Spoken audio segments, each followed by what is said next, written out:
mempercepat, mengkayakan jenis dari area yang kita lakukan kegiatan reklamasi dan revegetasi lahan tambang. Nah, sedangkan konsep kedua itu kita lagi kembangkan, ini terutama di kawasan dengan status APL. Itu konsep yang kita coba kembangkan adalah konsep 3P1M, yaitu dalam strategi pemilihan jenisnya itu dari awal kita mempertimbangkan tidak hanya memberi manfaat terhadap perbaikan aspek lingkungan saja, tapi dari awal kita coba memilih jenis-jenis yang mungkin ada manfaat untuk masyarakat dan juga memang ada marketnya, sehingga memang dari awal desainnya itu akan ada simpul-simpul memberi manfaat tidak hanya kepada lingkungan dan masyarakat, tetapi juga ke perusahaan. Jadi dua konsep ini kenapa kita kembangkan, karena kalau di APL terutama kawasan reklamasi dan kawasan tambang itu contohnya di Kaltim itu, bahkan di kota Samarinda pun itu di dalam kota pun ada izin tambang gitu. Kalau seperti itu kan tidak ada hutan-hutan atau potensi untuk terjadinya proses kekuatan alam membantu penambahan jenis atau satwa liar itu untuk bisa datang itu apa potensi itu kecil lah, sehingga memang kita skemanya adalah pendekatannya 3P1M. Jadi ada dua konsep yang kita kembangkan. Yang pertama bersinergi alam itu dengan skema pinjam pakai dan ia berada dalam kawasan hutan, sedangkan di APL kita coba kembangkan konsep 3P1M itu. Gitu, Batu. Oke, Pak. Terima kasih, Pak. Mungkin kalau ada teman-teman yang mau tak kasih diskusi atau tambahan lain, silakan aja, Batu.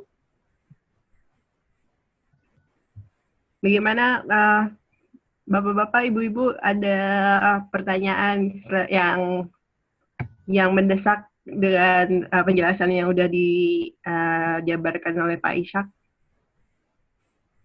Apakah sudah cukup jelas atau mungkin bisa digali lagi?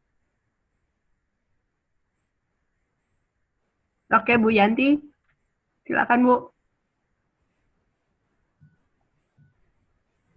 Bu, maaf Bu, di-unmute dulu sebelumnya. Oke.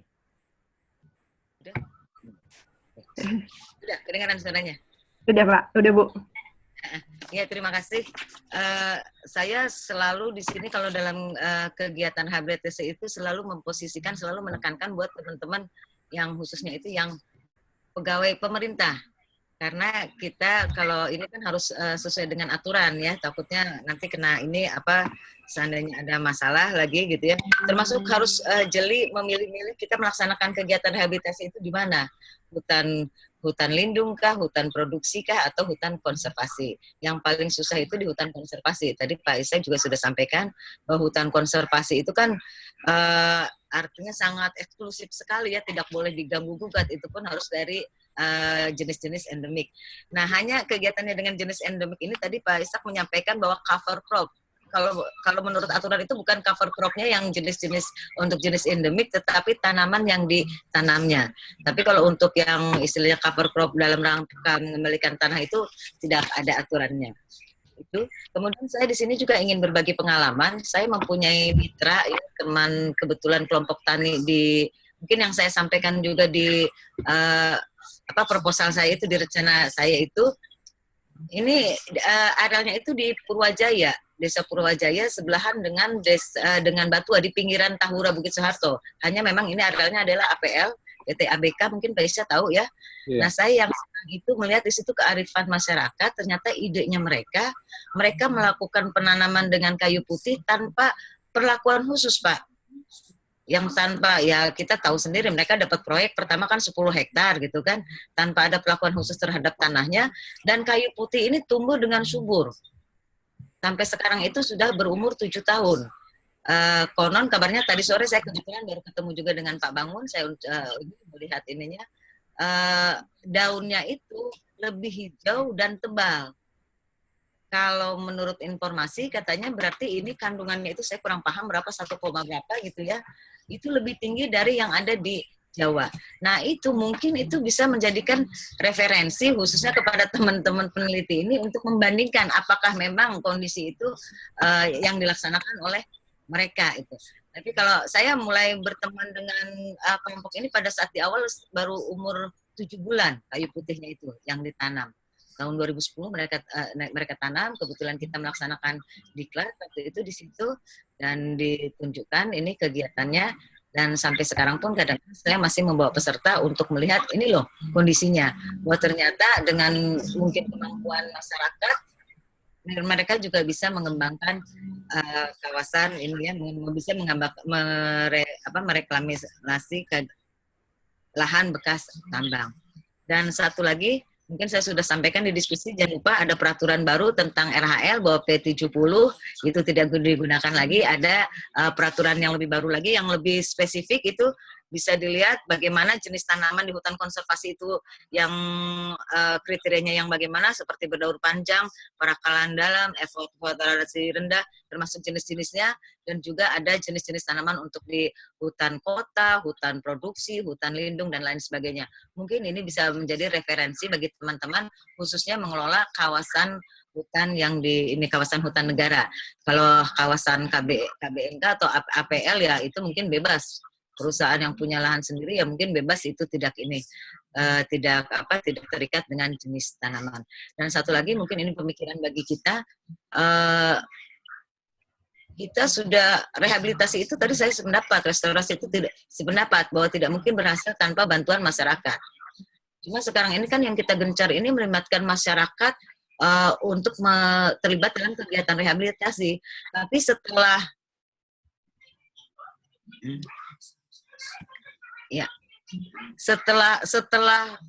berhasil tanamannya itu, masyarakat juga tidak tahu, khususnya untuk tanaman yang ditanam di areal kawasan hutan ini, keterlibatan itu sejauh mana, karena banyak juga kebijakan pemerintahnya yang tidak mendukung itu. Itu mungkin dari saya. Terima kasih. Ya, Bu Yanti, terima kasih. Saya sependapat lah, dan saya udah sampaikan dari awal tadi bahwa sangat penting bagi kita dalam melakukan kegiatan itu memahami dan mengupdate regulasi yang ada, termasuk dalam hal baik itu memilih jenis, pemilihan strategi, maupun dalam kegiatan monitoring. Jadi saya sependapat itu, makanya dari presentasi saya pada saat saya memberikan pemaparan dan lain-lain, selalu saya tekankan itu, termasuk terkait di mana kita bekerja status kawasan. Saya sependapat itu. Itu yang pertama. Yang kedua terkait dengan kayu putih. Jadi memang kawan-kawan di Kalsel itu sudah terutama di dalam melakukan kegiatan reklamasi dan revegetasi, memang banyak menanam jenis kayu putih, Bu Yanti. Dan sama, ya hasilnya juga memberikan hasil yang baik, pertumbuhan yang baik, karena memang jenis kayu putih ini kan memiliki toleransi yang luas. Dia adaptif. Jadi memang pengetahuan seperti ini yang memang kita dorong, apalagi ini kalau kita lakukan di APL. Jadi karena kayu putih memenuhi yang saya bilang tadi, 3P 1M tadi, ada planetnya, ada people-nya, profit-nya, dan ada market-nya. Nah, ini salah satunya. Jadi dan pertumbuhannya sangat baik. Jadi nanti bisa dilihat juga, itu kita ada buat pelatihan di Kalsel itu dengan alumni LT juga di Pak Matroji, itu beliau banyak juga menanam kayu putih. Nah, cuma kalau di Kaltim ini kan memang sumber bibitnya ini memang masih perlu kita eksplorasi lebih dalam lagi. Tetapi memang kayu putih adalah salah satu jenis yang kita coba eksplor untuk kita kembangkan, karena dia memenuhi 3 kriteria 3P 1M tadi, Bu Yanti. Karena jenis-jenis lain itu juga banyak yang bisa kita kembangkan, baik itu jenis aren atau termasuk jenis-jenis laban dan lain-lainnya, termasuk jenis-jenis buah-buahan seperti jamu mente dan lain-lain, itu juga sangat potensial. Terkait dengan jenis endemik tadi, saya sependapat yang saya maksud itu betul itu bukan cover crop itu saya tekankan memang kita cuma menanam di lahan pasca tambang, Bu. Jadi saya tidak pernah pakai di lahan alang-alang, apalagi di kawasan konservasi. Karena itu memang kita sebenarnya tidak membutuhkan itu. Kita banyak menggunakan cover crop itu memang di lahan pasca tambang, dan itu pun sebenarnya saya merekomendasikannya menggunakannya seminimal mungkin. Karena apa, biasanya kawan-kawan melakukan itu lagi-lagi kewajiban dari regulasi, ada item untuk mengendalikan sedimentasi dan erosi. Tetapi celakanya kalau itu di kawasan hutan, pakai jenis-jenis yang merambat, itu tidak membuka ruang untuk hadirnya permudahan alami. Dan cost dari pemeliharaan juga meningkat. Makanya di buku yang saya buat itu, saya merekomendasikan jenis-jenis lain sebagai alternatif pengganti. Kecuali itu memang tujuannya untuk stabilisasi lahan, itu di APL, dan memang itu potensi terjadinya erosi dan sedimentasi itu tinggi. Gitu Bu Yanti, terima kasih diskusinya. Mungkin nanti ada yang lain, dan kita nanti bisa diskusikan hal-hal terkait baik materi ini atau materi lain, tapi saya sependapat bahwa saya menekankan sama dengan Bu Yanti, dalam melakukan kegiatan harus comply regulasi. Itu minimal, tapi Anda setelah itu boleh saja melakukan inovasi dan terobosan-terobosan, tetapi tolong pahami, jangan salahkan regulasi itu jika tidak masih kurang tepat, tetapi tugas kita adalah memperbaiki, karena memang perlu ada beberapa juga regulasi yang memang saat ini saya sadari masih beluman sempurna. Bahkan kadang-kadang masih perlu perbaikan, tapi tugas kita adalah jangan menyalahkan, kita mengikuti sambil kita mencoba memberikan input untuk perbaikan. Terkait juga kenapa saya ini Bu Yanti dengan Pak Arbainsyah ingin membuat list, karena di aturan itu selalu menyebutkan penggunaan jenis asli endemik, tapi nggak pernah ada listnya gitu. Kan gitu kan? Nah, tidak ada listnya. Jadi kawan-kawan, saya juga kadang-kadang kalau melatih kawan-kawan itu selalu dapat email pada saat ada penilaian, Pak Ishak ini jenis asli atau eksotik atau apa? Saya selalu membalas satu persatu. Makanya saya ingin membuat itu terutama yang untuk di Kalimantan, karena kita ada herbarium, kita punya data banyak. Mudah-mudahan kalau ada rekomendasi jenis asli, jenis lokal itu ada listnya, sehingga membantu kawan-kawan di lapangan untuk membuat pilihan, dan juga pada saat nanti penilaian, kawan-kawan yang mensupervisi udah jelas juga punya panduan yang jelas, sehingga bisa memberikan input untuk perbaikan regulasi yang ada atau melengkapi regulasi yang ada. Demikian Bu Yanti. Kalau gitu bukunya mesti cepat-cepat dikeluarkan, Mbak. Ini tergantung kerjasama dengan Pak Arbainsyah, ini lagi kolaborasi, makanya kita lagi kumpulin. Sekarang ini sudah ada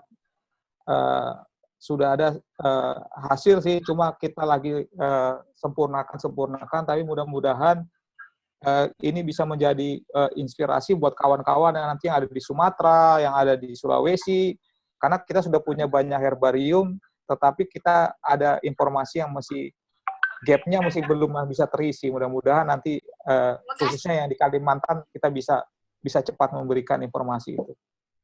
Oke Pak, di sini ada pertanyaan titipan dari Pak Wiguna, karena Pak Wiguna tidak bisa menggunakan audionya.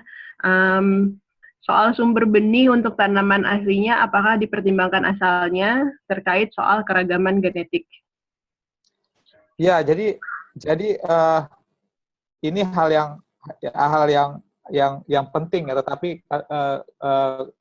dalam segi operasional pada saat kami lakukan di Samboja, itu kita mempertimbangkan adalah dengan strategi sebenarnya memilih jenis-jenis itu, kita banyak mempergunakan baik itu biji dan buah dengan kombinasi sebenarnya systematic performance. Jadi kita mencari itu sebenarnya mengkombinasikan jenis yang dekat di sekitar kita dengan kombinasi kita sampai eksplor cari untuk jenis-jenis yang mau kita tanam itu jauh juga gitu. Jadi kadang-kadang kita harus pergi ke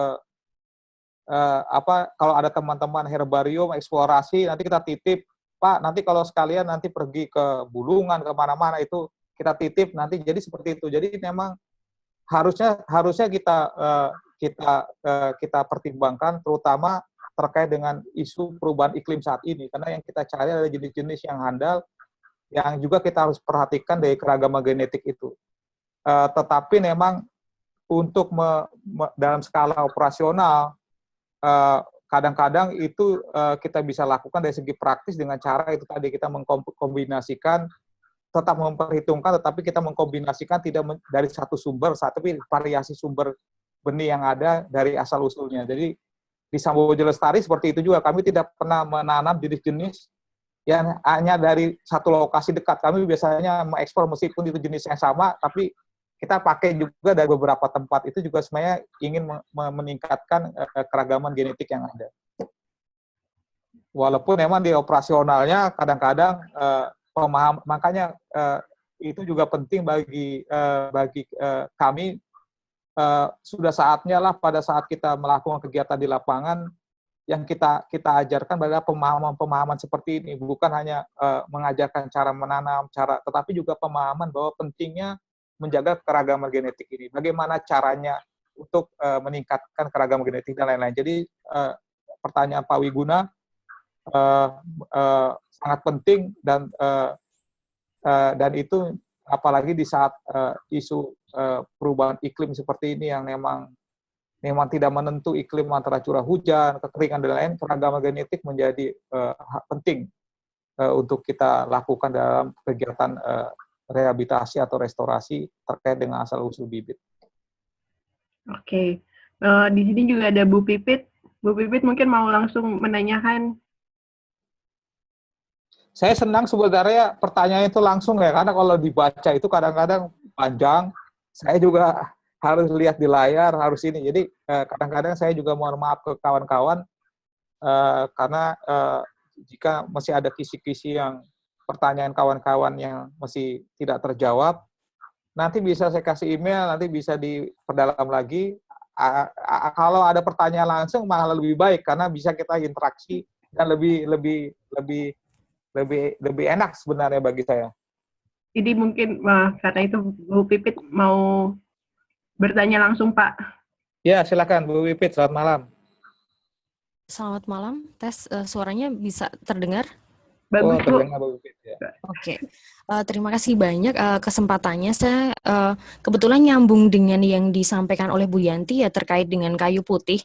Nah, di lahan tempat saya bekerja itu mulai digarap itu sejak tahun 60, tapi ternyata informasi yang saya peroleh di mana Bu? di Bantul, Pak, di Jogja. Oh, di Jogja, oke. Di kawasan Imogiri dekat makam Raja-Raja. Yeah. Nah, itu dari laporan yang saya baca itu sejak tahun 60 memang kawasan tersebut sudah gundul. Nah, kemudian dicoba untuk ditanami berbagai macam tanaman. Kebetulan yang hidup bagus sampai saat ini itu adalah kayu putih, Pak. Itu dan kemudian sebenarnya efek kayu putih ini terhadap lingkungan sekitarnya itu bagaimana? Karena warga di sekitar sana pun menggantungkan lahan di tempat saya bekerja itu untuk bercocok tanam. Dan satu-satunya tanaman yang bagus untuk ditumpang sarikan itu hanya kayu putih. Dan itu di beberapa dinas seperti di daerah Nusa Tenggara Timur, saya lupa ada yang sempat main ke kantor, itu juga mereka tertarik dengan kayu putih karena di beberapa kawasan itu yang awalnya gundul dan tanaman yang bagus untuk ditanam itu hanyalah kayu putih. Nah, saya ingin menanyakan kira-kira menurut yang Bapak ketahui mengenai efek kayu putih terhadap lingkungan ini bagaimana? Apakah bagus? Kalau misalkan bagus kan bisa direkomendasikan ke lokasi lain. Tapi apabila ternyata ada efek negatif terhadap lingkungan, berarti kan harus kita evaluasi lagi. Itu Pak pertanyaannya. Terima kasih.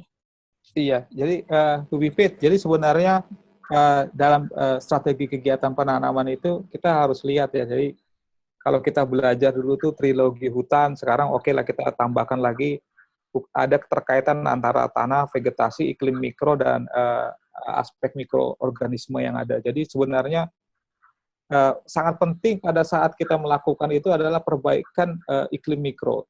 Nah, iklim mikro itu makanya kalau kita memilih jenis yang adaptif, cepat tumbuh untuk memperbaiki iklim mikro, otomatis itu akan ada interaksi, itu akan berjalan dengan baik. Sebenarnya proses perbaikan tanah dengan dengan iklim mikro yang bagus, serasa dari daun itu jatuh, itu akan ada terdekomposisi, ada semut, nanti ada tikus dan lain-lain. Nanti ada rantai makanan akan berjalan. Tinggal yang kita atur adalah ruang pola tanamnya sebenarnya.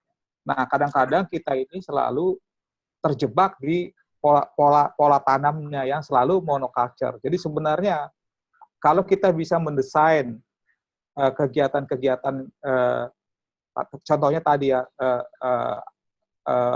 kayu putih dengan pola tumpang sari, dengan pengaturan ruang yang bagus, seharusnya itu akan selalu memberikan aspek positif, tidak hanya terkait dengan perbaikan lingkungan, tetapi juga memberi manfaat ekonomi bagi masyarakat sekitar. Nah, cuma justru yang saya diskusi sama kawan-kawan, yang jadi masalah kalau kita lakukan rekomendasi ini di kawasan konservasi gitu.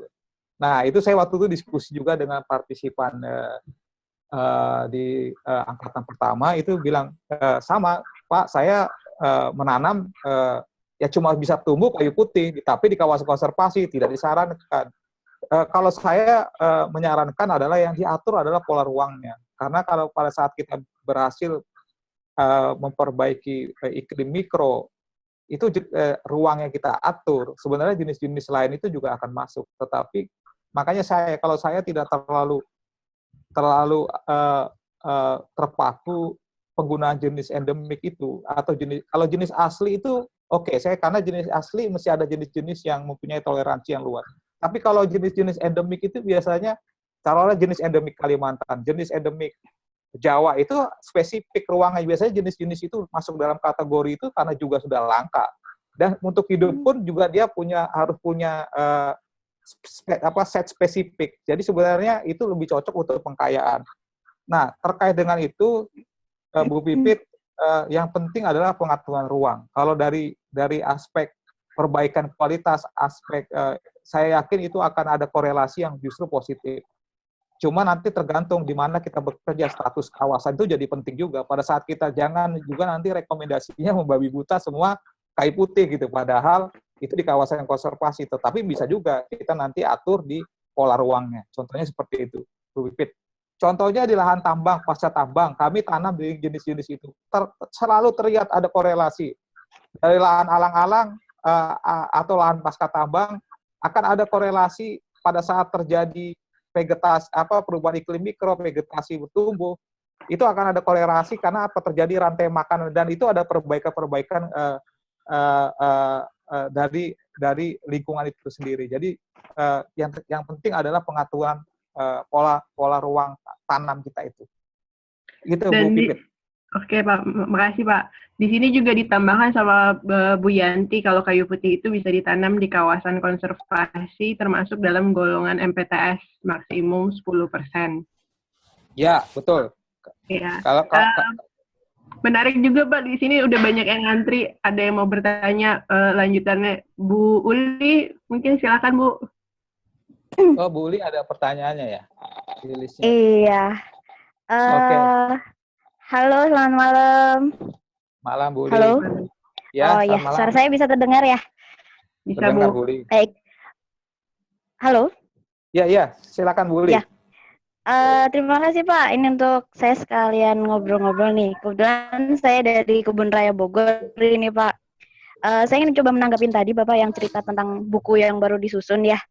Untuk jenis-jenis tanaman. Nah, kebetulan kami kalau di Kebun Raya Bogor sendiri kan koleksi kami sudah cukup banyak, mulai dari Sumatera sampai dengan Papua. Nah, nanti kalau misalnya memang ingin ngobrol-ngobrol lagi tentang tanaman endemik atau apa, mungkin bisa juga kita berbagi data gitu, Pak.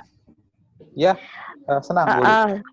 Iya, terus nanti kan kebetulan kami juga dalam pengembangan untuk jenis-jenis tanaman endemik yang kemudian kita perbanyak juga.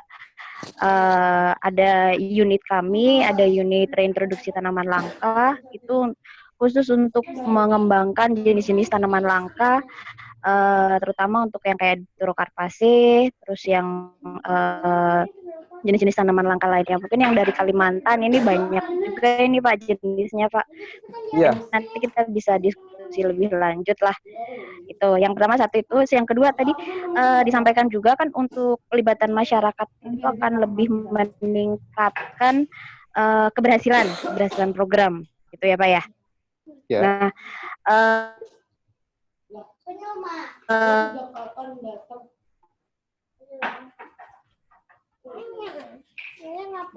Ya, silakan Bu. Sulit Caca. kelihatannya.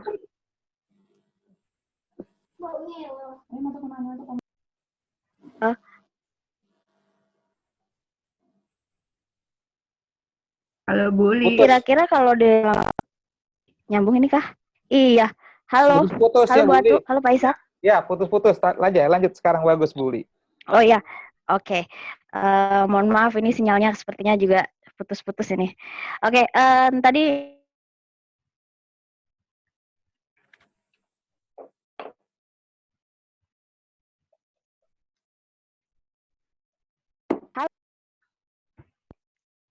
Halo. Iya, Halo Bu silakan, Bu. Atu. Terputus, Oh iya. Bu. Iya, mohon maaf ya Bu, ini sinyalnya agak kabur-kabur ini. Ya, tadi pertanyaan tentang pelibatan masyarakat. Pelibatan masyarakat apa saja yang dilakukan? Apakah hanya sekedar diikut sertakan untuk kegiatan penanaman dan perawatan, atau mungkin ada sistem insentif, atau mungkin ada sistem reward lainnya yang bisa dimanfaatkan oleh masyarakat? Karena pelibatan masyarakat ini kan salah satu yang mendukung keberhasilan program restorasi ataupun rehabilitasi lahan. Itu dulu Iya. mungkin nanti kalau ada tambahan lagi. Oke. Terima kasih, Bu. Ya, terima kasih, Bu Li. Saya tanggapi yang pertama. Jadi sebenarnya kalau kita senang nanti kita akan diskusikan dan sharing data informasi juga, tapi terkait dengan informasi jenis endemik Kalimantan itu sudah ada bukunya. Almarhum Pak Kadek itu terakhir karya beliau, dengan dibantu Pak Arbainsyah juga udah membuat jenis-jenis endemik Kalimantan. Tetapi kami mesti tertantang untuk melengkapi, karena pada saat kita lihat jenis-jenis itu, jenis-jenis endemik itu biasanya kita tidak pakai di dalam kegiatan rehabilitasi, terutama merehabilitasi lahan-lahan yang memiliki tingkat kritisan yang cukup berat seperti lahan alang, apalagi lahan pasca tambang. Rekomendasi jenis-jenis yang kita biasa pakai itu adalah jenis-jenis lokal atau jenis-jenis asli yang mempunyai toleransi yang luas. Nah, biasanya dan ini tidak ada di dalam list endemik itu. Makanya kita ingin coba lengkapi buku yang ada, termasuk kan pilihannya setelah itu adalah eksotik biasanya. Nah, itu yang kenapa kita coba mau melengkapi dari buku yang endemik Kalimantan ada itu, kita coba list juga jenis-jenis asli, jenis-jenis lokal nanti, sehingga ada simpul-simpul pada saat nanti kita mempunyai itu, daftar list itu cukup lengkap lah, karena tidak hanya endemik tapi jenis asli atau jenis lokal itu juga ada. Itu yang pertama. Yang kedua, memang kalau bicara keterlibatan masyarakat itu juga tidak bisa digeneralisasikan, site spesifik juga tergantung dari karakter dari tempat di masyarakat itu. Tetapi paling tidak memang melibatkan mereka itu bisa yang kami lakukan sebanyak ini adalah keterlibatan dalam kegiatan-kegiatan baik itu penanaman, perawatan, ataupun menyediakan bibit. Karena masyarakat kadang-kadang dia tidak minta duit, cuma kita juga bisa sinergikan dengan program, contohnya di kawan-kawan BPDAS ada membuat persemaian masyarakat, ya itu kita coba dorong. Jadi masyarakat kadang-kadang tidak minta dilibatkan, tetapi paling enggak saya siap menyiapkan bibit, nanti beli bibit dengan mereka. Seperti itu juga bisa kita. Jadi tidak pernah ada insentif, karena kalau yang kami lakukan tidak pernah ada insentif, tetapi bagaimana melibatkan dari proses kegiatan yang ada sehingga mereka merasa memiliki. Walaupun itu juga sifatnya set spesifik, tergantung dari karakter dari masyarakat di sekitar situ. Karena juga ada beberapa, karena kita kerja banyak di kelurahan juga, ada satu kelurahan itu itu masuk di areal kita, tetapi di situ banyak PNS-nya. Memang nggak ada juga yang mau, contohnya seperti itu, karena mereka sudah bekerja. Jadi contoh-contoh seperti itu paling nggak dari desain yang kita coba kembangkan, itu kita memasukkan bahwa dalam pengembangan program, keterlibatan masyarakat baik aktif dan pasif itu menjadi hal yang penting untuk mendukung keberhasilan dari kegiatan yang kita lakukan. Mungkin nanti bisa ditambahkan oleh kawan-kawan ada pengalaman lain, tetapi dari yang kami lakukan saat ini seperti itu. Apalagi memang Samboja itu kalau di tempat kami itu kan karakternya intercity, ya, nggak jauh juga dengan kota gitu. Jadi dan perkembangannya cukup pesat. Jadi memang skema-skema keterlibatan yang seperti yang aktif maupun pasif seperti yang saya contohkan itu aja yang kita lakukan, tidak ada dalam bentuk insentif. Itu Bu. Oke, Pak. Terima kasih Pak Isyah. Ini Iya. sudah semakin banyak. Jadi sekarang ada Ibu Tin. Silakan Bu Tin. Ya, Bu Tin. Selamat malam, Bu Tin. Selamat malam. Selamat malam. Apa kabar? Semuanya. Kabar Bu Tin ini baik. terlambat karena kayaknya sepertinya harus make up dulu nih Bu Tin. Enggak terlambat sih. Oh. Gimana Bu Tin? Ini seperti yang kita lihat di sekitar kita sebenarnya nggak jauh dari wilayah Samboja, Bukit Soeharto ya. Di Bukit Soeharto itu kan terlihat sekali di sepanjang jalan itu saya lihat akasia mangium itu sepertinya sudah memang invasif ya. Jadi terlihat bahwa Bukit Soeharto itu lebih banyak akasia mangiumnya di pinggir jalan, di sepanjang jalan itu. Jadi dan saya lihat juga ternyata akasia mangium nggak boleh masuk ditanam untuk di daerah-daerah HPH atau hutan produksi karena perusahaan tidak menginginkan akasia mangium masuk di dalam hutan alam.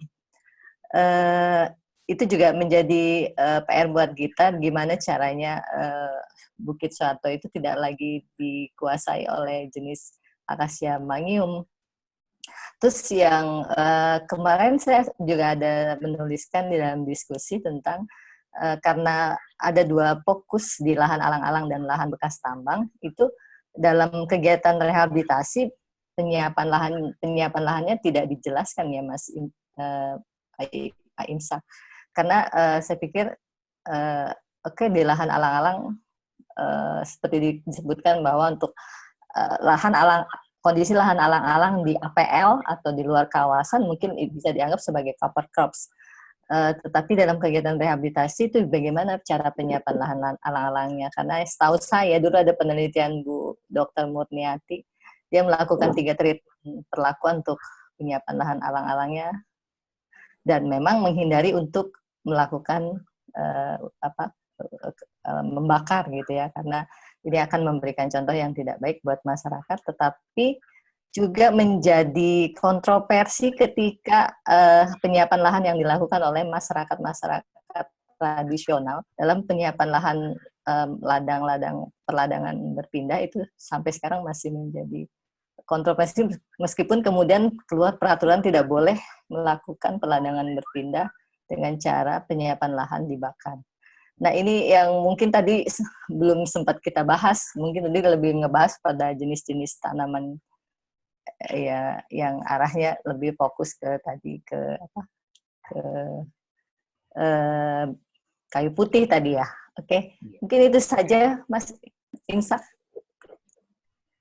Ya terima kasih Bu Tin atas beberapa informasi termasuk klarifikasi dan pertanyaan terkait dengan presentasi yang saya sampaikan.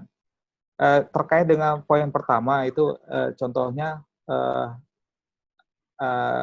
contoh kasus yang Mbak Butin sampaikan terkait dengan jenis-jenis akasia yang cukup berlimpah di kanan kiri jalan di Taura Bukit Soeharto. Jadi gini Butin, kita harus lihat juga dari sejarah regulasi yang ada. Dulu waktu saya kerja di perusahaan di tahun 2000-an itu tahun 97 sampai 2 itu penanaman jenis-jenis eksotik itu di kanan kiri jalan itu masih boleh gitu. Makanya tidak kadang-kadang kita kalau masuk di APH itu banyak sekali jenis-jenis Gemelina arborea termasuk Tapi pada saat kebelakangan sini lah baru regulasi itu di update, kita belajar dari lesson learn yang ada, bukan kesalahan tapi pengalaman yang ada, sehingga barulah lahir regulasi. Nah, terkait di Bukit Soeharto itu juga sama, karena pada saat itu ada kewajiban HPH atau HTI melakukan kegiatan yang tadi rehabilitasi, dan celakanya pada saat itu mesti ada ruang-ruang menanam jenis-jenis akasia mangium tadi. Memang yang tidak, jadi kalau kita lihat di Bukit Soeharto, itu hadirnya juga karena dulu ada di beberapa areal yang memang ditanam jenis-jenis itu. Tetapi itulah yang kadang-kadang kita lihat bahwa dari lesson learn yang ada, itu regulasi juga terupdate, kita lihat, sehingga lahirlah aturan yang sekarang memang melarang jenis-jenis itu.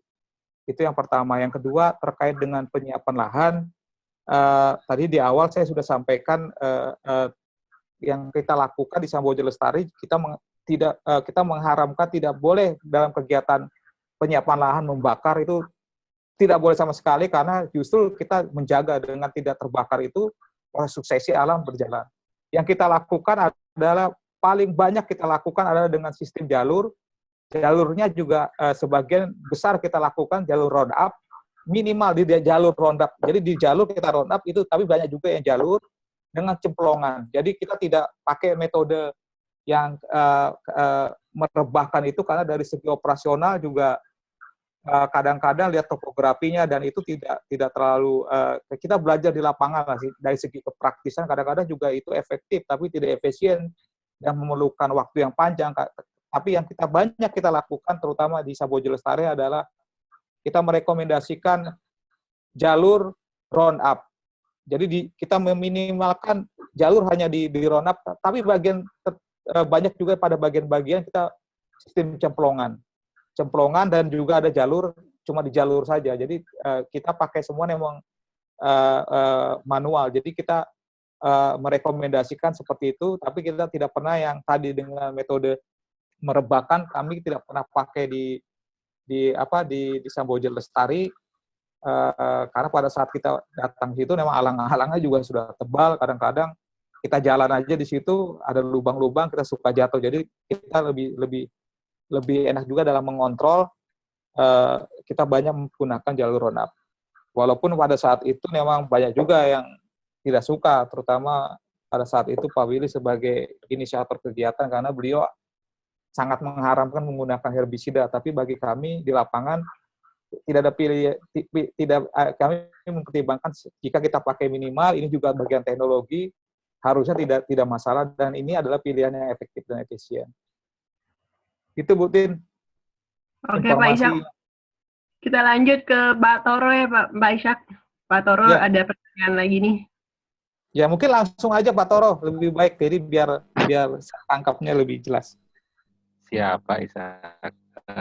Terima kasih atas kesempatannya. Mungkin tadi ada sempat lihat saya share ke foto. Jadi itu kondisi yang di lapangan yang kami hadapi, salah satunya di Cagar Alam. Kalau memang perlu nanti saya bisa share lagi, di situ bisa kelihatan bahwa topsoilnya sudah hilang Pak, sama sekali gitu. Di bagian-bagian tertentu ada yang tempat-tempat yang ada nampak rumput-rumputan, itu areal diplot kami yang kami coba treatment gitu.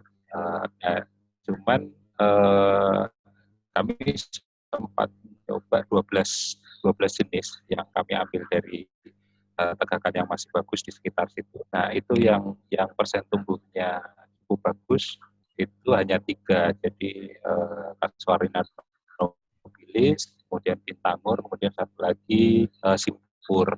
Cuman pertanyaan saya ini Pak, mungkin sebenarnya dengan kondisi seperti itu Pak Ishak mungkin bisa memberikan rekomendasi atau mungkin saran gimana sebaiknya treatmentnya yang bagus. Apakah justru tidak perlu menanam tumbuhan keras dulu, tapi mungkin ditutup cover crop dulu gitu. Mengingat kondisinya sekali lagi itu cagar alam. Kalau memang seperti itu, apa secara reguler. Yang terbaru 48 saya masih belum terlalu banyak membaca, apakah nanti dimungkinkan atau tidak, atau mungkin malah justru Pak Ishak punya pengalaman yang bisa di-share ke kami ketika menghadapi kondisi areal bekas tambang, baik yang legal maupun yang ilegal, bagaimana proses restorasi yang baik. Kurang lebih mungkin pertanyaannya itu, Pak. Terima kasih. Terima kasih Pak Toro,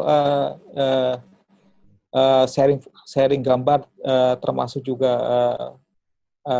bahan diskusi kita. Jadi gini Pak Toro, yang menarik Pak Toro sudah melakukan sebenarnya tahapan-tahapan dalam uji coba jenis. Jadi kalau saya merekomendasikan sebenarnya fondasi dari konsep bersinergi alam dengan alam itu adalah learning by nature. Jadi kita harus belajar dari alam itu sendiri. Lihatlah pada saat lahan itu, contohnya gitu ya, dari lahan-lahan tersebut, di sekitar lahan tersebut rusak atau karakteristik lahan itu yang rusak itu kita lihat sebenarnya dari tahapan sukses itu jenis-jenis apa yang hadir lebih dulu, termasuk jenis-jenis apa yang adaptif. Tadi Pak Toro sudah sampaikan ada 3 jenis. Nah, saya yakini bahwa sebenarnya kalau kita mengamati lebih jauh, sebenarnya ada jenis-jenis lain sebenarnya yang bisa kita rekomendasikan. Karena betul, ada 2 cara dalam strategi kita melakukan rehabilitasi pada lahan tingkat kekritisan tinggi seperti yang tadi hilang topsoil. Yang pertama adalah amandemen tanah dulu. Tapi kalau biasanya amandemen tanah, perbaikan kualitas tanah, baik itu dengan cover crop, dikasih pupuk, dan lain-lain, itu akan biayanya akan mahal. Nah, pilihan kedua adalah memilih jenis-jenis adaptif. Ya seperti Pak Toro lakukan. Nah, cuma tinggal bagaimana mengekspor jenis-jenis itu lebih luas dengan cara learning by nature di tahapan-tahapan. Nah, jenis-jenis yang kalau saya merekomendasikan yang saya lakukan juga di lahan, contohnya di Samboja Lestari, kadang atau di tambang. Saya kadang-kadang di lahan itu saya ambil semuanya lumpur ya, lumpur kalau di situ ada lumpur yang masih sehat saya ambil, kadang saya siramkan di situ, atau kalau enggak ambillah itu tadi topsoil yang di hutan sekunder, cobalah habis itu di spreading di situ. Saya tidak merekomendasikan mengambil di hutan primer, tapi saya merekomendasikan ambillah di hutan sekunder, karena di hutan sekunder itu jenis-jenisnya lebih banyak dan karakteristik jenisnya itu kan biji-bijinya kecil ya, jadi dorman di tanah itu banyak, sehingga nanti pada saat dihamburkan, itu akan ada permudahan-permudahan alami yang memang sebenarnya punya toleransi yang luas. Nah, jenis-jenis seperti yang hadir lebih alami, lebih awal, seperti pitek pinata, itu laban, contohnya laban, itu atau jenis-jenis sisigium, itu juga sebenarnya kita bisa coba di sana. Tinggal nanti pengamatannya itu, karena apa? Kalau kita bisa langsung mengikuti aturan yang berlaku, karena itu kan di cagar alam itu aturannya sangat ketat. Kita lebih mengikuti structure dari alam yang dengan memakai yang lokal, tinggal kita explore dengan konsep bersinergi dengan alam. Caranya adalah learning by nature tadi. Harusnya kita akan mendapat temuan-temuan yang baik, Pak, karena banyak sebenarnya karakteristik jenis-jenis yang mempunyai yang di lahan tambang. Nanti saya share ya, itu ada jenis-jenis 10 jenis yang kita tanam. Itu ternyata termasuk jenis meranti ada, itu contohnya belangeran. Kalau kita lihat soal belangeran, kenapa itu bisa kita tanam di lahan terbuka atau lahan yang kritis, termasuk di pertumbuhannya sangat baik di lahan tambang? Karena kita lihat karakter dari soal belangeran itu punya toleransi yang luas. Di alam pun dia di lahan-lahan yang pH 3 itu juga bisa tumbuh. Jadi jenis-jenis dan itu jenis-jenis dipterokap contohnya. Nah, jadi seperti ini juga bisa kita. Nah, kenapa kita tahu itu learning by nature? Jadi kita sebenarnya dengan belajar di alam, sebenarnya pas kita uji coba itu sebenarnya selalu hasilnya sebenarnya inline sebenarnya. Contohnya kalau belangeran itu saya langsung tanam aja lahan tambang terbuka kritis, tanam aja, dia tidak perlu naungan, tumbuhnya bagus. Dan saya yakin juga nanti bisa dicoba dengan solar belangeran di situ contohnya nanti. Tapi basicnya adalah learning by nature, Pak Toro. Jadi coba, saya tertarik tadi kalau sudah mencoba 3, coba jenis lain. Kalau perlu ambil topsoil di lahan yang terdekat, yang terbuka, yang sekunder contohnya, tidak primak banget. dihambur di situ. Contohnya seperti itu. Tapi juga nanti dilihat kan biasanya kalau lahan itu dilihat juga alur kalau hujan tuh sedimentasi erosinya arahnya kemana, kadang-kadang juga kita hambur besoknya hujan juga tidak. Tapi paling enggak bisa dicoba cara-cara seperti yang saya coba sampaikan itu. Gitu Pak Toro. Oke Pak. Berikutnya ada Pak Itong yang udah ngantri cukup lama. Silakan Pak Itong. Ya, selamat malam Pak Itong. Siap, selamat malam. Apakah bisa Ya. dengar suara saya? Wah, bagus Jelas, Pak Pak. Itong. Oh, jelas. Sip. Terima kasih. Selamat malam semuanya. Ya, selamat malam Pak Itong. Jadi, saya mungkin agak telat tadi, Pak. Sebenarnya ada sedikit acara. Jadi, saya mau nanyakan sebenarnya dari kemarin tentang bagian presentasi yang bagi saya tidak cukup jelas, Pak. Iya, Jadi, silakan. saya sedang berguru tentang bagaimana merestore sesuatu kawasan, Pak, ya. Kalau nggak Kan mau melihat ukuran nongol keberhasilan nih, Pak. Ukuran? Jadi dari ukuran keberhasilannya, Pak, dari 10 tahun nih, Pak, dari padang alang-alang muncul menjadi 184 jenis. Nah, pertanyaannya adalah di padang alang-alang itu apakah benar-benar kosong nih? Seperti DP 0%-nya Pak Anies ya? Apakah seperti itu? Ataukah sudah di DP ada berapa persen jenis yang sudah hadir? Nah, menjadi berapa dalam 184 jenis di 10 tahun itu, Pak? Nah, saya tidak akan minta daftarnya, Pak. Tadi kira-kira perbandingan. Dalam 10 tahun, 184 jenis itu dimulai dari mungkin 1-2 jenis pohon, ya, Pak. Bukan vegetasi semua. Saya bicara tentang pohon. Karena kami di restorasi ini, Pak, seringkali tekankan bahwa keberhasilan kami merestor itu di ukuran pohon, Pak. Bukan berapa jenis vegetasinya, Pak. Nah, itu pertanyaan saya, Pak. Termasuk kemudian dalam effortnya, berapa yang Bapak tambahkan jenis-jenis itu tanamannya, Pak? Apakah Bapak nambahkan yang, nggak usah bilang endemik lah, Pak, yang dari jenis asli aja, terus masuk yang dihitung sebagai yang introduksi, itu ada berapa? Betul ya kan? Jadi kan melihat sesuatu suksesi yang dipercepat berdasarkan jenis asli, atau suksesi yang dipercepat dengan tambahan beberapa jenis baru. Gitu, Pak. Oke. Itu yang pertama, Pak. Silakan, Pak.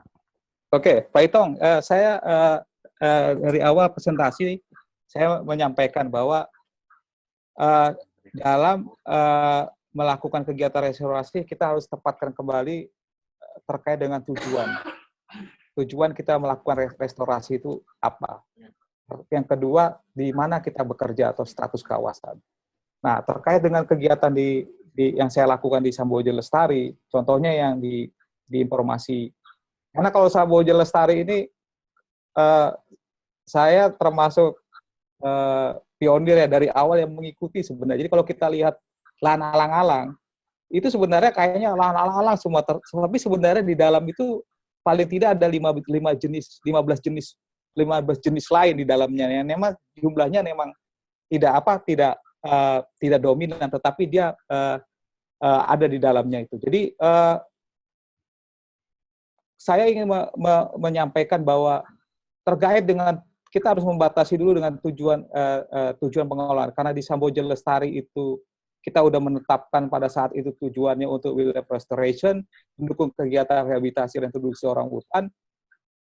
Kami pada saat awalnya memang menanam banyak jenis pohon buah, termasuk kalau di daerah-daerah yang punya naungan kita akan coba kayakan. Karena di Samboja Lestari itu luasnya 1.850, kita buat zonasi-zonasi. Nah, terkait dengan pertanyaannya Pak Itong, saya ingin menyampaikan, nanti saya akan memberikan informasi yang lebih detail. Jadi kalau bagaimana cara mengukur, membantu ya, kalau bicara mengukur keberhasilan, tapi cara membantu mengukur keberhasilan kegiatan restorasi yang kita lakukan. Kalau saya memakai minimal 4 kriteria, Pak. Di dalamnya itu ada indikatornya. Bukan hanya terkait dengan keanekaragaman jenis, jadi berapa kekayaan jenisnya, kelimpahan jenisnya, atau kita sandingkan dengan jenis yang kita, progres yang kita lakukan dengan referensinya. Tetapi ada 3 aspek lainnya. Yang pertama, yang lain adalah struktur vegetasi, terkait dengan band cover, dengan distribusi diameter, karena itu juga penting. untuk melihat bahwa proses di Samboja Lestari yang kita lakukan itu bagaimana terjadi proses suksesnya, apakah permudahan alaminya cukup atau dia berjalan dengan baik atau tidak. Nah, yang ketiga juga produktivitas. Produktivitas kita bisa dekati dengan contohnya kerapatan tegakan atau basal area. Dan yang kelima memang keterlibatan masyarakat juga penting. Jadi kalau saya menambahkan Pak Itong, bukan hanya itu tadi jumlah, tapi ada parameter-parameter lain yang bisa membantu bagaimana kita menilai apa yang kita lakukan ini sudah arahnya sudah benar atau tidak. Saya secara list nanti Pak Itong juga kalau memang mau melihat, kita udah rekod karena kebetulan saya masternya alhamdulillah dapatnya di lokasi ini. Jadi dari alang-alang saya dapat masternya di sini, disertasi saya juga di sini. Jadi alhamdulillah jadi dokumentasi itu cukup lengkap. Nah, makanya saya menambahkan juga untuk parameter lain yang terkait dengan perbaikan fungsi ekosistem, terbaik dengan perbaikan kualitas tanah, itu juga kita masukkan dari segi penilaian bagaimana membantu penilaian keberhasilan itu. Jadi kalau kita lihat sebenarnya struktur vegetasi, keanekaragaman jenis, produktivitas, fungsi ekosistem itu, dan terakhir adalah itu tadi masalah sosial ekonomi. Nanti itu yang bisa membantu kita menilai apakah kegiatan yang kita lakukan ini telah sesuai atau arahnya sudah sesuai dengan kita harapkan. Tapi kembali lagi tergantung dari tujuan pengolahannya dan bagaimana status kawasan itu. Jadi itu Pak Itong. Oke ya Pak Itong, kelihatannya sudah puas Pak Itong atau masih kurang? Ya, sebenarnya masih kurang Bu, ya kan? Saya tidak Silakan, akan Pak minta. Oh ya, sebenarnya saya Silakan, tidak akan Pak minta daftarnya itu Pak. Iya. Maaf ya. Ya. Sebenarnya saya tidak akan minta daftarnya itu Pak. Saya Iya. lebih berharap melihat apa ya semacam gambaran grafik gitu loh Pak. Bagaimana usaha merehabilitasi Pak ya itu bisa dilaksanakan, kan udah keluar tadi angkanya 5, akhirnya muncul pada 10 tahun kemudian menjadi 184. Nah, itu penting buat saya. Daripada cuma gambaran sebuah, ini ada lahan yang dominasi alang-alang, terus muncul 184. Nah, itu lebih enak lagi sebenarnya itu Pak. Pak munculkan bahwa di alang-alang itu ada 5 jenis itu Pak. Nah, itu Pak. Terus juga tentang bibitnya Pak. Ya, sumber bibitannya itu Bapak mungkin saya agak terlewat. Nah, itu dari mana sumber bibitnya, Pak? Kan gini loh, Pak. Kalau seputaran kawasan, tahu saya dari Samboja, saya pernah berapa kali main ke sana. Itu kan memang di sekitarnya masih ada beberapa tutupan hutan, Pak ya, sekunder kayaknya itu. Nah, terus apakah Bapak ambil langsung atau kemudian pembibitan itu dikelola sendiri, Pak, menjadi sebuah kayak nursery gitu, Pak? Nah, itu yang kemudian masuk, ya dimasukkan itu, ditanam itu ada berapa jenis lagi, Pak? Gitu, dari yang semula. Kan kelihatan ada gambaran grafiknya gitu loh, Pak. Sementara itu, Pak. Iya, jadi gini Pak Itong, makanya saya bilang tadi, saya memahami dari presentasi ini, di awal pemaparan saya juga saya sampaikan tadi pada saat ini memulai bahwa akan tidak cukup informasi di presentasi itu.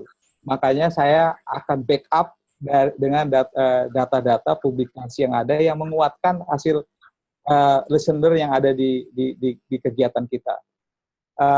Sehingga nanti kalau dilihat di situ adalah itu namanya distribusi diameternya, grafik-grafik, penambahan jenisnya. Bahkan saya akan mencoba menggunakan data ini dengan 5 kriteria indikator itu untuk studi kasusnya di Samboja Lestari. Nanti saya akan coba kompilasi juga sehingga nanti akan ada pemahaman, betul kata Pak Itong. Jadi ada grafik-grafik yang signifikan melihat penambahan jenis itu. Saya sependapat itu, makanya saya kalau diizinkan nanti ada beberapa suplemen tambahan yang dari hasil-hasil itu nanti bisa dilihat, oh ternyata seperti itu. Nah, yang kedua terkait dengan nursery, Pak Itong, di Samboja kami juga, saya tadi awal sudah sampaikan dari pertanyaan Pak Wiguna bahwa terkait dengan menjaga keragaman genetik, itu menjadi penting juga. Kami pada saat di Samboja itu kami punya nursery sendiri. Kami membangun nursery sendiri dan eksplorasinya juga tidak hanya di sekitar Samboja. Kita eksplorasinya karena pada saat itu kita juga banyak kegiatan melepas liarkan orang hutan di hutan Beratu, Sungai Wain, atau kita juga kerjasama dengan Herbarium Wanarisa. Pada saat itu masih ada Pak almarhum Kade Sediasa. Pada saat beliau eksplorasi, baik itu di sekitar Kaltim sampai ke Kalbar, beliau pada saat eksplorasi kita selalu titip beberapa jika ada biji atau cabutan itu kita selalu titip itu. Pak Arbainsa nanti bisa karena Pak Arbainsa ini juga dulu kerja di Samboja Lestari juga. Beliau kita membangun arboretum yang kita sudah, jadi kalau di Samboja Lestari itu ada arboretum. Jumlah jenis yang kita kumpulkan pada saat itu hampir 1.200-an. Yang kita kumpulkan udah kita tanam. Jadi banyak sekali itu karena obsesi kita pada saat itu juga adalah membangun kebun arboretum di Samboja Lestari itu. Jadi banyak sekali Pak Dr. Kade termasuk Pak Dr. Arbainsa itu dulu juga mengkoleksi dan bekerja di Samboja Lestari. Tugas beliau adalah mengumpulkan jenis-jenis itu dari mana saja, terutama yang pada saat itu kita membaginya dari jenis-jenis kelompok, terutama jenis-jenis di Torokap. Contohnya seperti itu. Saya sependapat dengan Pak Itong, mungkin nanti dari presentasi saya yang selanjutnya akan coba saya tambahkan yang lebih informatif, sehingga nanti bisa menjadi informasi yang lebih mudah dipahami oleh teman-teman praktisi termasuk Pak Itong. Terima kasih Pak Itong atas informasi dan diskusinya. Ya, sama-sama Pak. Terima kasih juga. Ya. Pak, sekarang Pak Hari Ramadhani yang udah ngantri juga sudah lama. Silakan Pak Hari. Ya, selamat malam Pak Hari.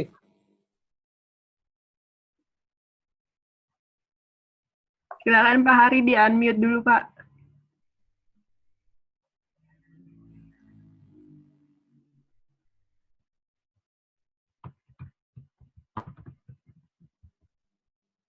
Halo, saya?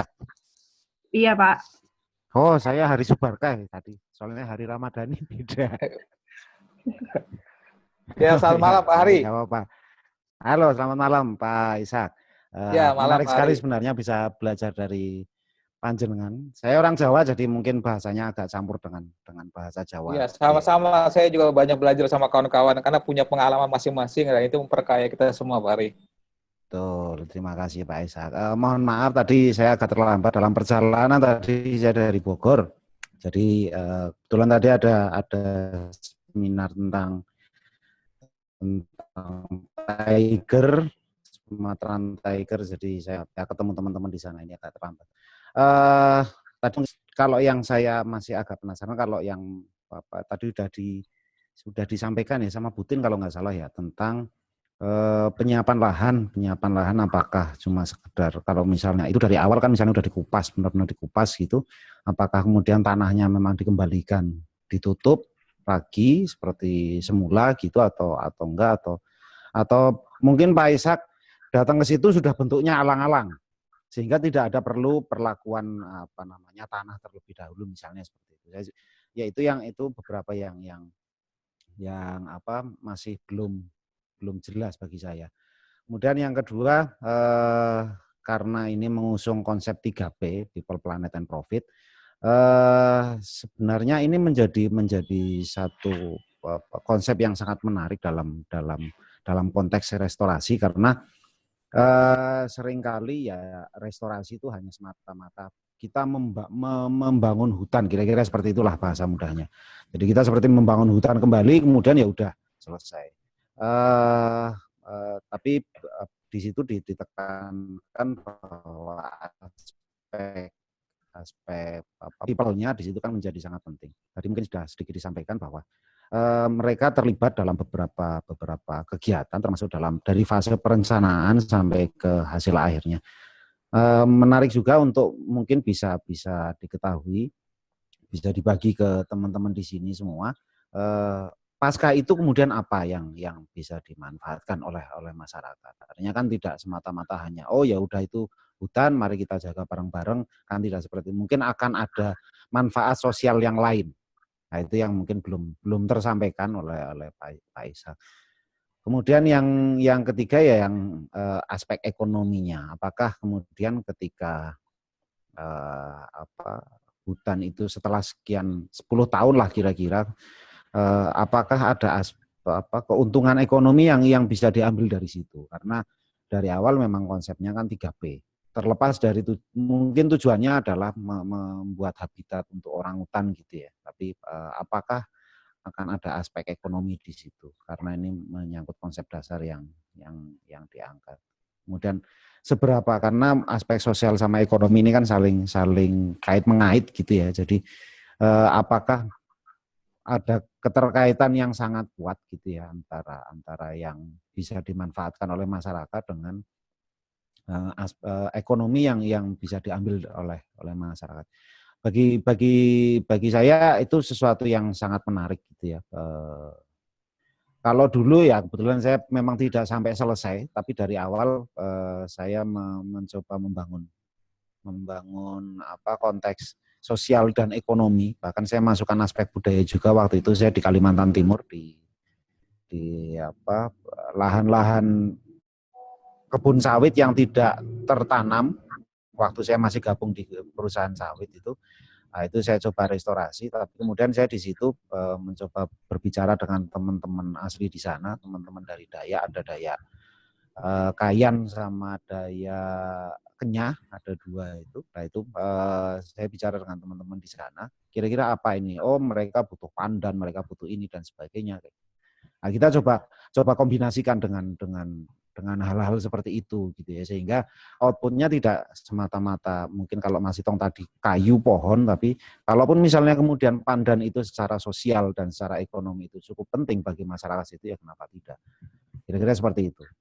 Nah, itu yang walaupun kemudian saya tidak sampai selesai, baru di tahap awal, baru disosialisasi dan sebagainya, kemudian saya resign keluar dari perusahaan, ya belum sempat merasakan pergulatan di situlah, kira-kira kayak gitulah. Ini mungkin Pak Ishak bisa berbagi pengalaman kira-kira pergulatannya antara aspek sosial dan ekonomi. Kira-kira itu sih Pak Ishak. Terima kasih. Oke, terima kasih Pak Hari. Saya juga nanti akan sedikit elaborasi dari pertanyaan Pak Hari yang cukup panjang yang udah disampaikan ke saya, yang tadi belum disampaikan ke saya. Saya akan coba elaborasi pertanyaan baik yang lisan maupun tertulis. Saya memang di presentasi saya itu saya ada runutan sebenarnya. Penggambaran konsep bersinergi dengan alam ini pada awalnya kami uji coba dan kami udah lakukan, dan banyak sekali pengalaman yang kita dapat pada saat kita melakukan rehabilitasi di lahan alang-alang, Pak Hari atau kawan-kawan semua. Nah, tentunya pada saat kita bekerja di lahan alang-alang, itu tingkat tantangannya itu lebih rendah daripada lahan pasca tambang. Nah, kalau di lahan alang-alang, itu ya lahan alang-alangnya itu penataan lahannya itu tidak cuma tidak kita lakukan, langsung ke penyiapan lahan, kita bisa eksekusi langsung gitu. Tapi pada saat kita banyak pengalaman kita peroleh, nah dari konsep ini coba kita kembangkan, karena kita merasa bahwa merehabilitasi lahan alang-alang itu ternyata kalau orang bilang susah, tapi kita sudah banyak pengalaman bahwa dengan konsep bersinergi dalam kita bisa kok, tidak sepanjang kita melakukan dengan pendekatan yang sudah kita lakukan. Nah sekarang kita coba develop bagaimana jika konsep ini kita coba kembangkan untuk merestorasi atau merehabilitasi lahan-lahan yang memiliki tingkat tantangan yang lebih besar, terutama di lahan pasca tambang. Nah, kalau di lahan pasca tambang, itu penataan lahan menjadi sangat penting. Karena pada saat itu di prasyaratnya sebelum kita melakukan revegetasi, penataan lahan harus dilakukan. Jadi pengisian lubang tambak, pengamburan tanah pucuk, termasuk pengendalian sedimentasi erosi, itu harus dilakukan. Tapi di lahan alang enggak. Di lahan alang itu dulu adalah bekas ladang berpindah masyarakat yang ditelantarkan yang terjadi alang-alang karena tidak ada pengolahan aja, jadi terbakar setiap tahun. Jadi kalau lahan alang-alang itu terjadi ya karena lahan alang-alang itu terjadi karena tidak ada pengolahan dan biasanya mengalami kebakaran yang berulang. Tapi sebenarnya kalau lahan alang-alang itu dijaga, dilindungi, sebenarnya proses suksesi itu walaupun itu sedikit lambat kalau tanpa campur tangan emas, tapi itu jalan kok sebenarnya. Ada penambahan jenis. Itu terkait dengan kegiatan terkait dengan penyiapan lahan. Tadi sudah saya sampaikan dengan metodenya dan seperti yang saya sampaikan ke Bu Tin. Saya tidak ulangi lagi. Nah, yang terkait dengan pertanyaan yang kedua, memang kita mengembangkan konsep bukan hanya 3P, tapi sebenarnya bagaimana juga kita menciptakan market juga penting. Nah, memang yang kita bangun dalam kegiatan rehabilitasi restorasi itu tidak cukup sebenarnya modal finansial, tetapi juga modal sosial begitu penting. Makanya pada saat kita membangun, mendesain itu jangan dianggap remeh, bahwa dalam konteks keterlibatan itu bukan hanya mereka harus terlibat, tetapi sebenarnya kadang-kadang komunikasi, koordinasi yang intens itu juga penting. Dan itu mungkin sudah cukup sebenarnya bagi masyarakat. Nah, itu yang kita lakukan sebenarnya selain keterlibatan komunikasi yang intens dengan stakeholder di sekitar kita atau stakeholder kunci itu juga perlu dilakukan. Nah, saya juga ingin tambahkan, Pak, kita kadang-kadang terjebak bahwa manfaat itu seolah jika itu ada manfaat ekonomi saja. Sebenarnya contoh kasus di Samboja Lestari karena ini jadi kawasan yang masih utuh, jadi sekarang menjadi nilai yang penting karena masyarakat tahu bahwa ini ada nilai yang lebih penting sebagai catchment area untuk tangkapan air bagi masyarakat sekitar gitu. Contohnya jadi manfaat ekologis itu juga sekarang juga harus kita dorong, dan pada saat kita bicara seperti ini, saat ini yang kalau sudah kita selesai seperti ini, jadi manfaat-manfaat ekologis itulah yang kita selalu intens sampaikan, dan itu menjadi dan itu dirasakan langsung oleh masyarakat. Jadi kalau ditanya kalau pasca kegiatan itu apa, jadi sebenarnya pasca itu yang kita coba dorong saat ini adalah bagaimana masyarakat tidak hanya mendapat manfaat ekonomi, tapi juga manfaat dari perbaikan struktur dan function itu bisa dirasakan langsung, terutama itu bisa didekati, contohnya itu tadi, bahwa mereka mendapat manfaat dari kawasan yang ada itu, terutama dari penyediaan air dan juga pengendali banjir di sekitar kawasan itu. Itu yang ingin saya sampaikan ke Pak Hari. Terus saya juga ingin sampaikan juga, kami belajar banyak Pak Hari dalam kegiatan baik itu rehabilitasi lahan pasca tambang atau rehabilitasi alang-alang. Saat ini bergeser sebenarnya gangguan-gangguan itu bukan hanya dari masyarakat, tetapi kadang-kadang gangguan hewan ternak juga ada gitu, karena masyarakat itu banyak sekali, terutama di Kalimantan itu ya, mempunyai hewan ternak seperti sapi itu dilepaskan begitu saja gitu. Jadi kadang-kadang kita menanam tanaman kita itu diinjak-injak rusak karena mengundang mereka masuk. Nah, ini juga perlu kita sosialisasi kepada masyarakat dan juga menyiapkan strategi bagaimana mengantisipasi gangguan-gangguan itu. Karena Pak Hari ada menanyakan juga di pertanyaan, kalau gangguan ternak itu bagaimana dalam proses ancaman bagi proses restorasi atau suksesi alami, terutama di Kaltim atau terutama di APL juga, di lahan pasca tambang itu terbuka, banyak sekali tanaman-tanaman, terutama banyak mereka nanam sengon, itu diinjak-injak, dimakan, jadi rusak semua. Jadi mau nanam berapa kali pun, kalau ada gangguan dari hewan ternak itu nggak akan ada keberhasilan. Maka perlunya komunikasi dengan masyarakat, dan banyak juga memang strateginya untuk area yang baru ditanam ya kalau tidak bisa dilakukan ya di sistem pagar atau memilih jenis-jenis dikombinasikan yang tidak disukai oleh hewan ternak tersebut. Seperti itu Pak Heri, nanti bisa saya sampaikan karena tadi ada beberapa poin, nanti kalau ada yang terlewatkan nanti kita bisa diskusikan lagi atau mungkin bisa ditanyakan terkait dengan pertanyaan atau diskusi dari Mas Hari. Terkait juga pembangunan embung air, bagaimana kesediaan air pada musim kemarau.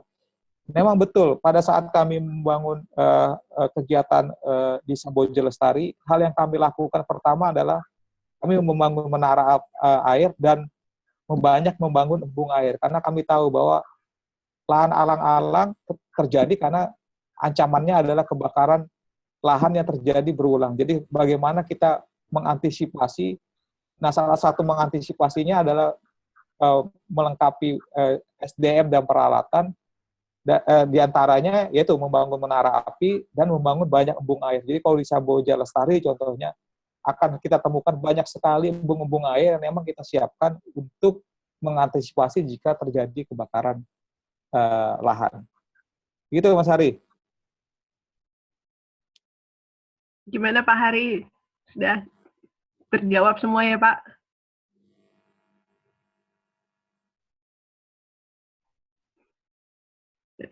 Baik, terima kasih Pak Ishak. Untuk teman-teman yang lainnya, peserta yang lain, mungkin masih ada pertanyaan. Kita masih ada waktu sekitar 12 menit. Mbak Atu, saya yakin juga ya kawan-kawan yang di peserta ini punya pengalaman, punya pengetahuan. Saya juga membuka untuk tidak hanya dalam sesi ini, nanti kita bisa diskusi lebih lanjut. Dan saya senang jika kita bisa bertukar informasi, pengalaman di dalam memperkuat data informasi dan belajar bersama. Jadi dengan dan bukan hanya ke saya, mungkin dengan peserta lain juga bisa saling cross. Karena menurut saya itu penting kita lakukan, termasuk mendokumentasikan kegiatan kawan-kawan. Makanya kalau dilihat sebenarnya saya juga terlambat banyak melakukan dokumentasi itu di akhir, pada saat jika kita tahu begitu pentingnya, kita harusnya dari awal juga mendokumentasikan dan saling belajar itu. Jadi saya mengundang kawan-kawan jika ada informasi atau pengalaman, ya saya senang juga kalau bisa kita berbagi tidak hanya ke saya tapi antar peserta juga. Kalau antar peserta, itulah gunanya mengikuti kursus, Pak. Oke. Karena ada platform Canvas yang bisa saling digunakan untuk berbagi informasi. Jadi kalau untuk teman-teman mau menghubungi Pak Ishak nih, bisa langsung ke mana, Pak? Ke email atau? Email. Di email nanti kan di situ ada beberapa publikasi, situ ada alamat email saya. Kalau di buku yang saya nanti kasih PDF-nya ada biodata, ada email juga, nanti bisa kita komunikasi. Dan senang saya sebenarnya gini, kalau saya berbagi dalam mendokumentasikan itu, kebahagiaan adalah pada saat itu bisa menjawab dan membantu kawan-kawan di lapangan, termasuk juga ada feedback bahwa oh ini seperti ini, jadi itu memperkaya kita semua. Saya senang jika dalam semua hal ini bisa nanti kita bagilah informasi yang ada terutama dari saya kepada kawan-kawan. Oke. Pak Binsar, ada pertanyaan nih, Pak. Silakan Pak Binsar. Ya, selamat malam Pak Ishak. Ya, malam Pak Binsar. Ya, mungkin seperti yang sudah disampaikan tadi dari awal juga, saya mendengarkan, dan juga tadi mungkin ada beberapa apa yang akan saya sampaikan nanti juga akan ada yang sama seperti tadi saya lihat di jendela chat ya, mengenai seperti contoh di site yang pernah saya tulis di pendahuluan, di rencana pendahuluan, bagaimana apabila di suatu kawasan Suaka Marga Satwa yang kritis, di mana sejarah kawasan itu sendiri kita nggak tahu itu jenis aslinya yang tumbuh di situ apa. Mungkin bisa saya share saya share foto mungkin ya. Oh, nggak bisa ya. Jadi ada secara sejarah kita nggak tahu itu yang tumbuh di sana apa, karena hanya hamparan pasir, tumbuh rumput, dan memang ada 3 jenis pohon yang tumbuh di sana, yaitu tumi, kemudian belangeran, dan juga ada jambu, atau bahasa lokal di sini bilang ubar, ya, kalau di sini bilang orang ubar. Dan pada saat saya menyusun rantek RHL pada tahun 2013, 14, dan 15, maka saya merekomendasikan 3 jenis tadi, karena yang ditemui di daerah itu tadi hanya 3 jenis tadi pohon. Tadi Bapak juga bilang bahwa belangeran sangat mudah tumbuh, tapi pada kenyataannya beberapa kali kegiatan RHL kemarin, jenis-jenis 3 jenis tadi tumbuhnya sangat merana ya istilahnya, merana. Jadi dia tidak mau besar, dan bahkan pada musim kemarau akhirnya terkena dampak kebakaran lahan. Jadi karena hanya hamparan rumput-rumputan, jadi kita memang nggak tahu itu sejarah kawasan itu sebenarnya dulu apakah memang berhutan atau tidak. Dan sampai sekarang kita juga sudah lakukan kegiatan bareng juga dengan FNPF juga untuk melakukan penanaman di sana. Memang hanya persentase tumbuhnya sangat kecil. Kira-kira menurut Bapak seperti apa sih yang harus kita lakukan, atau mungkin perlu memasukkan seperti yang tadi disampaikan oleh Bu Yanti juga mengenai kayu putih yang mungkin 10% bisa masuk ke kawasan konservasi, apakah mungkin dicoba jenis-jenis tadi bisa ditanam di kawasan Sukamarga 1 atau seperti apa mungkin Pak? Ya, terima kasih Pak Binsar. Memang menarik ya kalau kita bicara baseline. Makanya saat ini mazhab kalau kita bekerja di kegiatan di bidang restorasi itu pendekatannya sekarang udah kombinasi, tidak hanya historik, kita harus tahu baseline-nya, tetapi juga pendekatannya futuristik. Jadi sebenarnya karena ekosistem itu dinamis. Tapi kalau kita lihat supaya kita kehilangan baseline, kita sebenarnya bisa mencari karakter yang mirip di sekitar kawasan itu, atau yang memang kita coba cari yang di sekitar itu punya karakter yang kurang lebih sama di area yang kita usahakan untuk melakukan kegiatan restorasi. Namun, jika pun tidak dapat, sebenarnya pendekatan yang tadi saya bilang bahwa kita juga harus melihat bahwa pendekatan futuristik juga bisa jadi kalau perlu kita tingkatkan. Jadi sekarang pendekatannya seperti itu. Jadi, terkait dengan jenis-jenis yang tadi direkomendasikan, itu dari learning by nature dan melihat pertumbuhan yang adaptif di lokasi tersebut. Terkait dengan semuanya uji coba jenis-jenis, kadang-kadang kita juga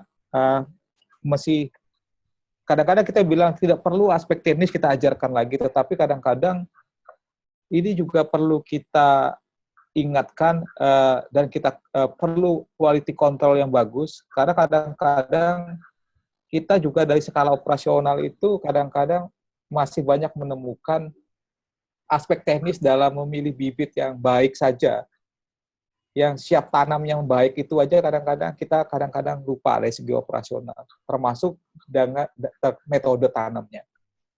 Nah, saya selalu mengingatkan kawan-kawan, jangan salahkan bibit itu mati karena langsung menjustifikasi tanahnya tidak subur atau bibitnya jelek. Padahal dalam metode penanaman kita kadang-kadang masih kurang tepat karena quality control kita yang bukan tidak tahu, tapi kadang-kadang kita bekerja dengan kawan-kawan mitra atau dengan masyarakat, kadang-kadang dengan luasan yang ada, kadang-kadang mereka lebih mengejar kapasitas pekerjaannya, kadang-kadang kualitasnya yang, makanya pada saat kita bekerja pun kadang-kadang untuk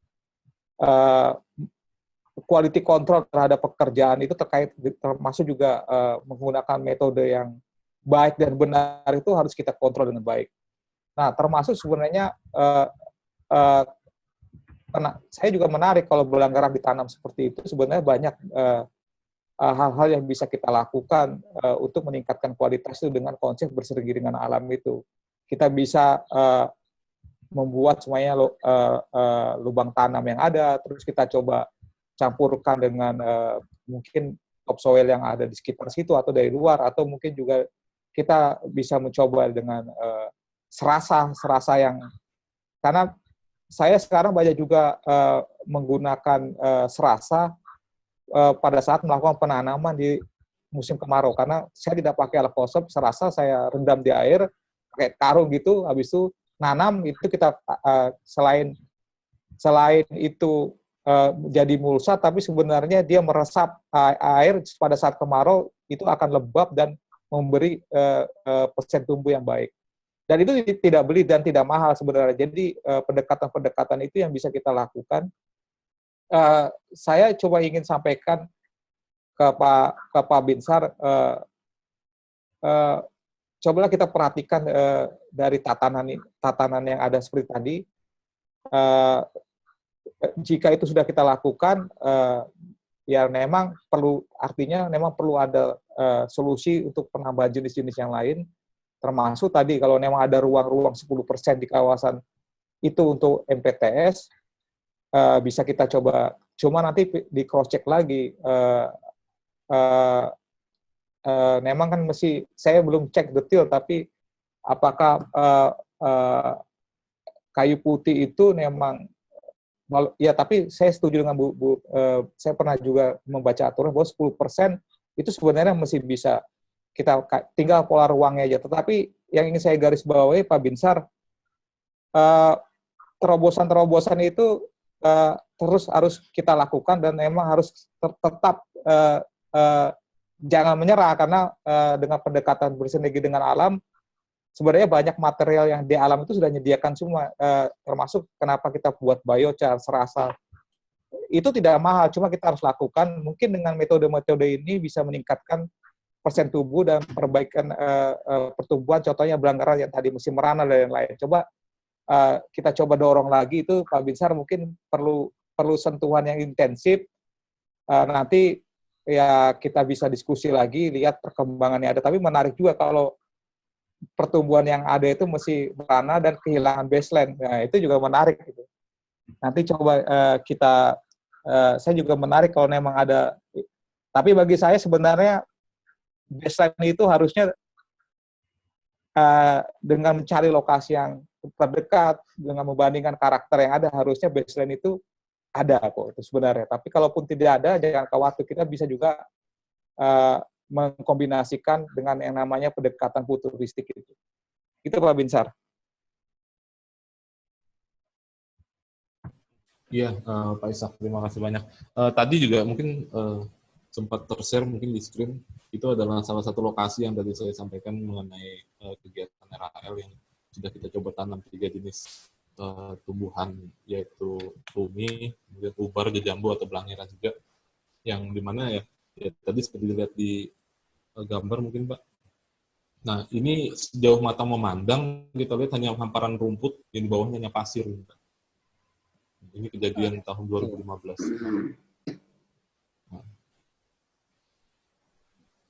Nah, jadi yang tumbuh di areal ini hanya 3 jenis tadi Pak, yang namanya pohon ya. Belum lagi kita berhadapan dengan kasus kebakaran seperti ini, dan kebetulan saya juga baru 2 hari ini sudah alih tugas ke Balai Pengendalian Perubahan Iklim, walaupun kemarin saya sempat mencoba untuk menyusun rancangan teknis kegiatan pengendalian kebakaran untuk di kawasan Soka Marga Satwa, dengan menempatkan beberapa titik-titik sumur bor yang nanti bisa difungsikan pada saat kegiatan pengendalian kebakaran hutan dan lahan.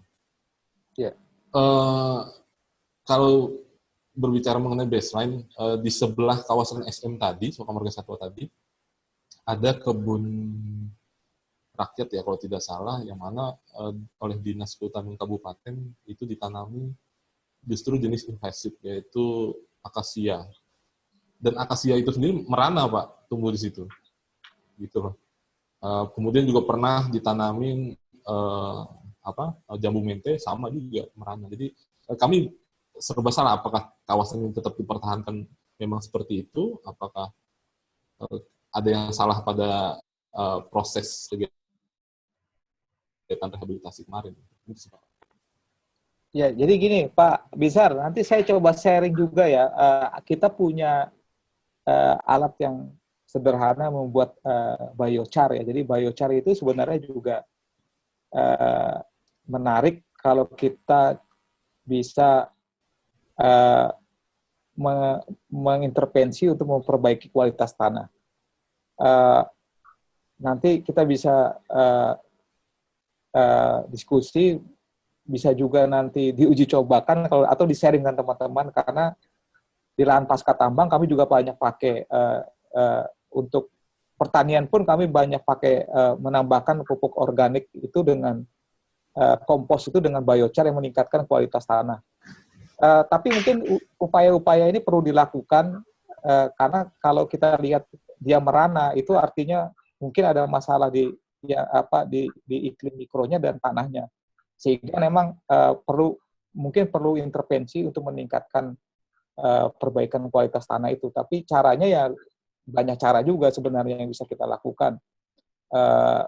Termasuk kalau di situ semuanya ada sungai, lu pakai lumpur kah, atau pakai nanti penanaman itu bukan hanya menanam bibit buat lubang tanam, tapi juga mungkin harus ada SOP menambahkan pupuk dasar atau penggunaan kompos, contohnya seperti itu. Nah, saya tidak tahu apakah itu sudah dilakukan, tetapi harus ada evaluasi yang menyeluruh terhadap metode tanam itu. Karena kalau seperti itu artinya memang di SOP-nya mungkin dari kegiatannya, kalau ada baseline data dari survei tanahnya, itu akan membuat itu bisa kita bantu untuk membuat intervensi apa yang harus dilakukan. Saya yakin kawan-kawan sudah punya, mungkin itu bisa dilihat. Jangan-jangan memang perlu penambahan intervensinya itu tadi penggunaan input dari kawan-kawan untuk contohnya menambahkan kompos di dalam kegiatan penanam atau menggunakan pupuk dasar contohnya. Seperti itu. Saya tidak tahu apakah saat ini coba menanam, apakah itu sudah dilakukan. Mungkin kalau itu dilakukan, hasilnya berbeda. Mungkin itu Pak Binsar. Oke, terima kasih Pak Ishak. Sebenarnya kita udah lebih dari 2 jam melakukan diskusi ini. Mungkin ada baiknya kita tutup aja, tapi sebelumnya saya mau mengingatkan lagi ke Pak Ishak mungkin dan teman-teman, karena ini di grup chat yang sekarang berlangsung selama Pak Ishak lagi diskusi, banyak masukan dari teman-teman meminta untuk sharing langsung dengan Pak Ishak. Mungkin salah satu caranya tadi dengan email langsung ke Pak Ishak ya. Dan juga tadi Pak Ishak udah menyebutkan beberapa artikel atau publikasi atau dokumen-dokumen pelengkap lainnya yang akan di-sharing ke teman-teman. Mungkin nanti bisa di-share ke Pak David atau Mas Insya ya, Pak Ishak ya. Jadi nanti kita forward ke para peserta. Iya, terima kasih. Jadi saya setuju. Saya ucapkan selamat malam kepada kawan-kawan. Terima kasih diskusinya. Mudah-mudahan kita tetap bisa komunikasi dan senang malam ini bisa berbagi pengalaman dan pengetahuan pada kawan-kawan semua. Selamat malam, sukses selalu buat kawan-kawan. Oke, terima kasih Pak. Ini saking menariknya malah ada yang minta tambah 1 jam lagi Pak buat minggu depan. Ya, saya juga sedang ya dengan teman-teman, makanya saya membuka diskusi karena saya mendapatkan pengalaman ini memang kita banyak belajar di lapangan, dan tentunya memang karena ini lapangan pasti ada yang sifatnya set spesifik yang memang kadang-kadang juga tidak bisa kita generalisasikan ke site yang lain. Tetapi itulah tadi, kita punya media ini, siapa tahu kita bisa berbagi, tapi paling enggak kita bisa memberikan input-input atau berbagi pengalaman, siapa tahu dari apa yang kita punya ini bisa mendukung kegiatan kawan-kawan di lapangan.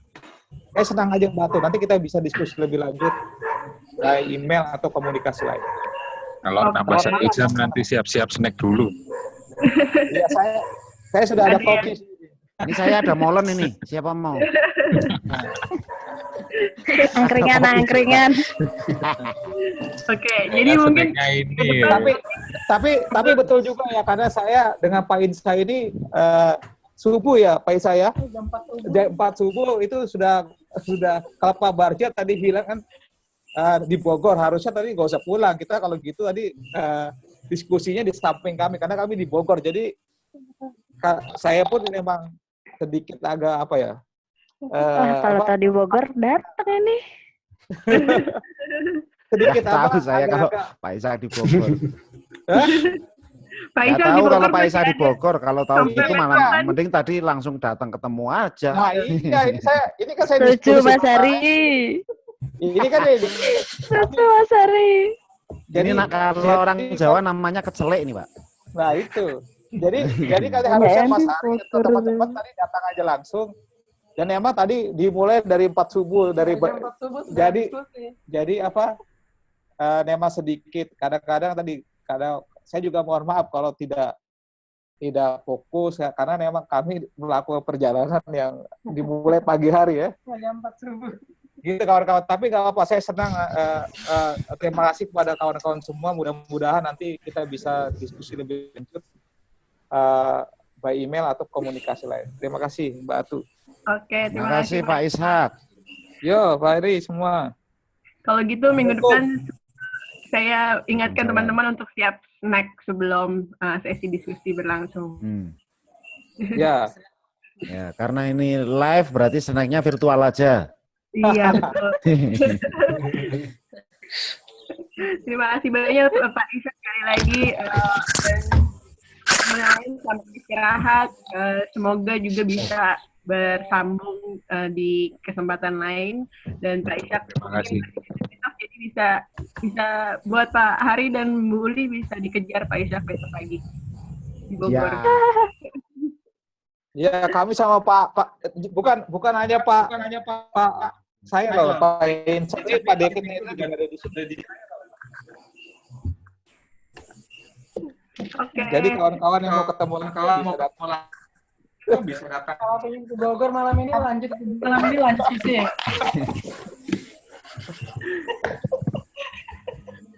Oke teman-teman, ini ada titipan juga dari Bu Pipit, minta tanggapan buku invasifnya buat teman-teman.